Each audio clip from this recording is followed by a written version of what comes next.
I think it just depends on your community and your state, right? So what percentage of the population does that age group make up?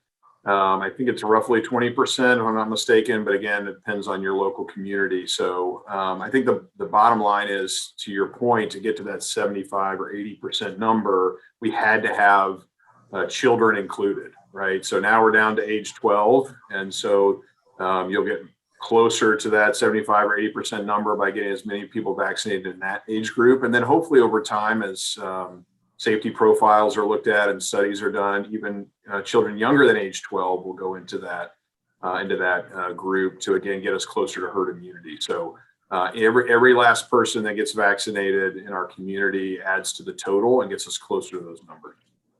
Huge enthusiasm among parents of this age group to get vaccinated. As you know, young adolescents and teenagers, social life is incredibly important to them. And it has been really difficult for this population to be isolated, to be separated from their friends, to be restricted from sleepovers and sleepaway camps and indoor activities. And so this population is highly motivated to provide the vaccine to their children so that they can get back to normal activities for their own behavioral health, mental health, and physical health. Throughout the pandemic, we've had issues with hesitancy for a variety of reasons. And a lot of times it's folks saying, hey, I want to understand more about this, and I want to understand how this vaccine works and what the benefits are and the potential risks.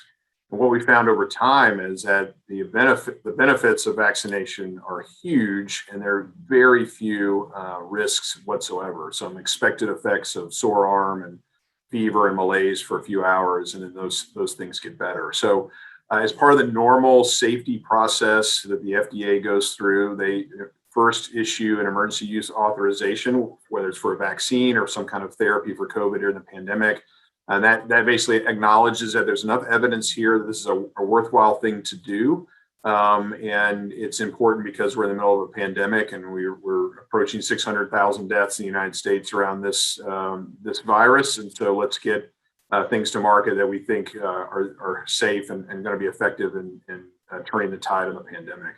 And so over time, they continue to gather more information. All of the safety information from this vaccine, including this age group, age 12 to 15, is incredibly positive. And the vaccine is incredibly effective. So I understand that everyone has concerns about their children and making sure they're safe, but all the safety data for this vaccine in this age group looks really positive. And this is just the normal process. At some point in the weeks ahead, the FDA will say, we're going to give full approval to this, and we're waiting on that for every age group.